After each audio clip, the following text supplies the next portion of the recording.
ମୋ ଝିଅ ଆସି ପଚାରିଲା, ମାମା ଏଇଟା କ'ଣ? ମୁଁ କହିଲି ଏଇଟା ଦେ, ମୁଁ ତୋ ପାଇଁ ଏଥିରୁ ଗୋଟେ ବଢ଼ିଆ ଜିନିଷ ବନେଇଦେବି, ତୁ ଖାଇବୁ।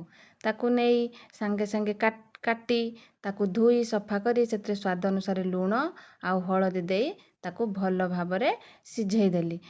ସିଝିକି ଥଣ୍ଡା ହେଇସାରିଲା ପରେ ସେଥିରେ ଅଦା ରସୁଣ ଛେଚା ଆଉ ଗରମ ମସଲା, ଜିରା ଗୁଣ୍ଡ, ଧନିଆ ଗୁଣ୍ଡ, ଲଙ୍କା ଗୁଣ୍ଡ ଆଉ ଟିକେ ଧଳା ରାଶି ଦେଇ ତାକୁ ଭଲ ଭାବରେ ଗୋଳେଇ ଦେଲି।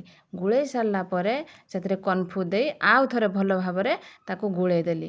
ଗୋଳେଇ ସାରି ତାକୁ କିଛି ସମୟ ପାଇଁ ତାକୁ ଛାଡ଼ିଦେଲି। ଛାଡ଼ି ସାରିଲା ପରେ ତେଲ ଗରମ ହେଲା ପରେ ତାକୁ ଗୁଟି ଗୁଟି କରି ପକାଇଦେଲି। ପକାଇ ସେଥିରେ କ୍ରିସ୍ପି ହେଲା ଯାଏଁ ତାକୁ ଛାଣି ବାହାରକୁ କାଢ଼ିଦେଲି। କାଢ଼ି ସାରି ମୋ ଝିଅକୁ ନେଇ ଖାଇବା ପାଇଁ ଦେଲି। ମୋ ଝିଅ ଖାଇକି କହୁଛି, ମାମା ବଢ଼ିଆ ହେଇଛି ତ, ଆଉ ଥରେ ଏମିତି ମୋ ପାଇଁ ବନେଇଦେବୁ ତ। ଆପଣଙ୍କ ଆଡ଼େ ଏଇ ଜିନିଷଟିକୁ କ'ଣ କୁହନ୍ତି ଭିଡ଼ିଓ ମାଧ୍ୟମରେ କମେଣ୍ଟ ମାଧ୍ୟମରେ ନିଶ୍ଚିତ ଜଣାଇବେ। ଆଉ ଭିଡ଼ିଓଟି ଭଲ ଲାଗିଥିଲେ ଲାଇକ୍ ଆଉ ସବସ୍କ୍ରାଇବ୍ ନିଶ୍ଚିତ କରିବେ। ରହିଲି, ଜୟ ଜଗନ୍ନାଥ।